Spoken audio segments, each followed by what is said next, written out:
Welcome back to the Creatively Curious podcast. I'm your host, Ashley Walter. In this week's episode, I'll be reviewing CVP Week 7, which is on color aspects. Last week we did color value, and so it's just a continuation of our exploration of color. And I'll admit, for the record, I felt this way last year as well. I feel a bit overwhelmed with keeping up with the work, and so I'm a little bit behind in the exercises, and I feel like my brain is confused by some of the information. Some of it was new to me last year, and even like the saturation, which I'll talk more about. I have to wrap my head around that, although I think I'm understanding it more this year. So this week we went through, let's see. So there were 5 components of color. The 5 components are value, complements, saturation, harmony, and temperature. So last week I talked about value and complements, so you can check that episode out. And then this week I'm going to be talking about saturation, temperature, and harmony. So the takeaways were saturation is the intensity or vibrancy of color. Color harmony occurs when all the colors share a common color. Glazing creates color harmony and transparency. And this is the opposite of painting thick, which Nick Wilton often emphasizes is to paint really thick, and that's called opacity. Vibrant, highly saturated secondary colors can only be created with primary colors that share a common color bias. So they're near each other on the color wheel. And color differences are more noticeable as value contrast lessens or decreases. So a lot has been pushed for value contrast. So like basically black and white are very contrasty. And so it's kind of been emphasized that we have a lot of contrast in the painting. But if you're wanting to emphasize color, then you would decrease that value contrast and just focus on the color differences. So that's kind of like artist choice. You decide what you want to focus on and what the emphasis is in your painting, and then you go from there. So I'll break down saturation, temperature, and harmony a little bit further. So saturation is basically like the primary colors or colors that come out of a tube of paint is highly, highly saturated color. And so there are 4 ways to change the saturation. And so I'll just go over them. You can add white, which creates a tint. You can add black, which creates a shade. You can add gray, which is combining white and black to create a tone. And then you can add the complementary color, which also decreases the saturation. So I went over that last week.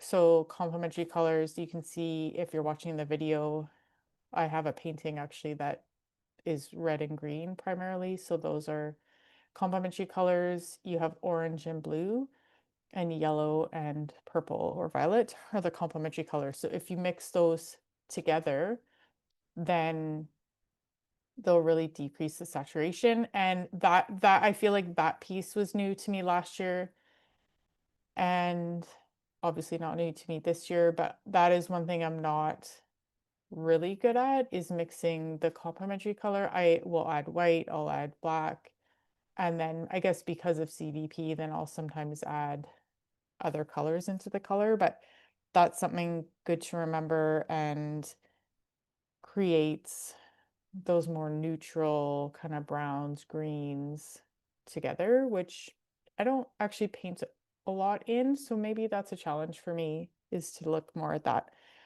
So that's saturation. Temperature is, when you think of colors, like if you think of the sun or a sunrise, like you think of that as being a warm color. So that's yellow, orange, red.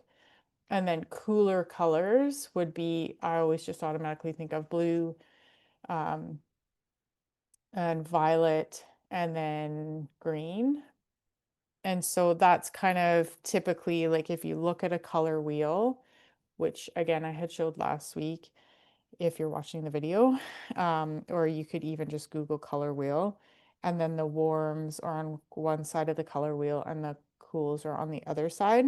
But actually, each primary color could be cool or warm. So typically, like when they use primary colors on a color wheel, it'll almost be both. But you can have, did I write them down? Yeah. So like a cadmium red light, for example, would be warmer and a magenta would be cooler. So they'd be different places on the color wheel. And thinking of colors in terms of their biases will help you mix them. And so then this is where it kind of hurt my brain a little bit is because I didn't realize this, I think, until CVP last year, is that if you're wanting to mix an orange, then you would want to use a warmer red and a warmer yellow to mix that and to create a beautiful orange. But then if you're doing mixing like a purple, you'd want to use a cool red. Hopefully I'm getting this right. And then like a cool blue to make the purple. And sometimes I would just be mixing, I wouldn't think about that. And so you'd mix a red, mix a blue, and it would almost make a brown. And so that's like the red probably has more orange in it, which is the complement of blue. So then it's desaturating the blue and making more of a neutral.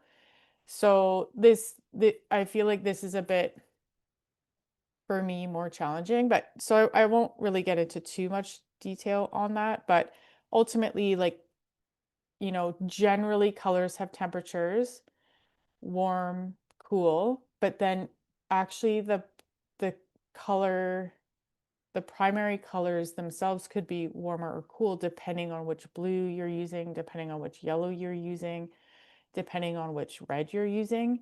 And then when you go to mix those colors, it will depend on which ones you're using, warm or cool, to mix with which other warm or cool primary. So interesting, something for more thought. Now, this feels challenging to me because it does definitely feels like I'm then in my left brain thinking about all the colors, which I don't I'm not there when I'm painting. I like to just get totally over into my right brain and let things flow, and I'm not really thinking about this. So I don't know. There it is. Um, Harmony. So harmony of the colors, you can mix some mother colors. So that's when you take all the colors of your painting, mix them together, and then use that mother color in each of the colors. So that also is new to me. And colors generally get better when they are made with more colors. So again, this is not something I thought about when I was making paintings before. I mentioned last week too, I have some paintings happening that I'm not mixing a mother color. I'm not doing that. So I'm not sure. I think they're still working, but I definitely have been using glazing, which I learned about. And so that's like, I guess there's a few different ways you could do that. You can use paint that's just, some paints are more transparent than other paints. And again, I'm talking about acrylics here. Um, but then you can mix water with that acrylic paint to water it down and use that as a glaze. You could do that over the whole painting or just parts of paintings. I have a tendency for some reason to use gloss medium, mixing it with the paint and then bringing that over different areas of the painting, usually not the whole painting itself, but different sections. And especially if I've painted one part a color, then sometimes I'll just put gloss medium on this wedge tool, and then I bring that, usually wait a couple minutes so it gets a little bit tacky, it's a little bit drier, and then I can bring that paint down into other sections of the painting, so that kind of creates a glaze. And then colors that share one color are in harmony, so that creates a little bit of harmony that way if I'm bringing the other colors kind of over top of colors that are already laid down. So that's that. Let's see.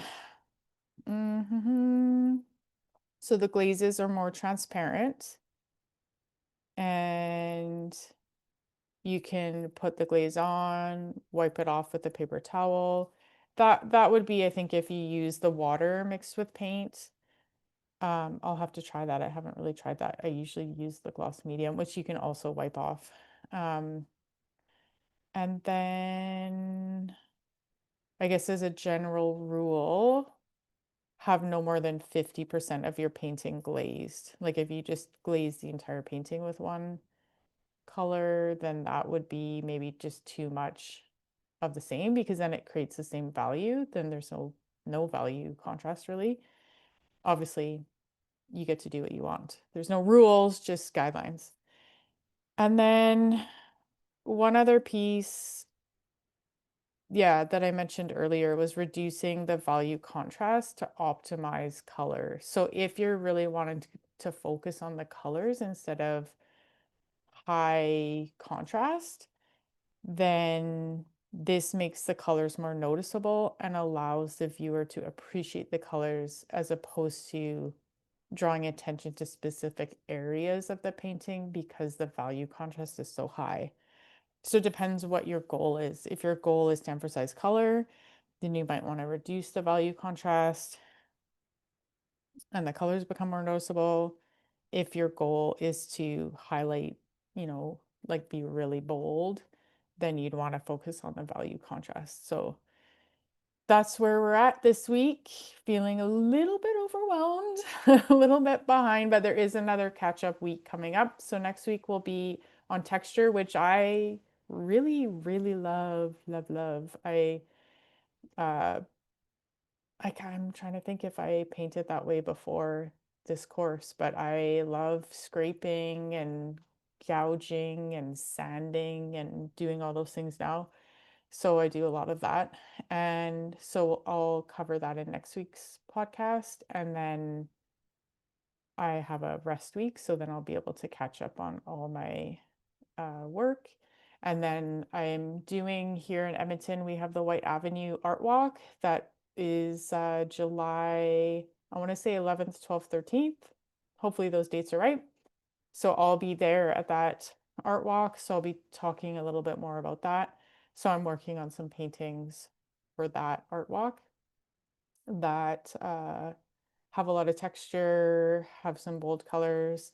I did a piece actually in my sketchbook that I'd love to make into a painting. And one of the things I really liked about it was the paint. Sometimes when I have leftover paint on my palette, then I'll put it in like a little Tupperware and save it because I don't like to waste things. But the paint, I left it maybe a bit too long, or did I? Because it got really thick and like not dry, but it just got thick in the Tupperware. And so I use that like with a palette knife to kind of scrape it into my sketchbook, and I loved that effect. And so I'm wondering, Nick talked in, we had a call today in the call about how he adds pigment into his paint to thicken it up. So maybe, and there's another artist that I follow, I can't remember her name, Samantha something. She paints really, really thick. And so she'll add a golden product into her paint to thicken it up and then put that on the canvas. So I need to look into that too, because I loved how that felt, like scooping it with the palette knife and then scraping that onto the page. Just felt really good. So I'm going to try some of that for my pieces for the art walk. So, and if you have any questions or comments, I'd love to hear from you. You can put them below the podcast episode or on the YouTube channel. And if you like this podcast, please rate it and review it and subscribe. And I'll see you next week. Thanks so much for tuning in.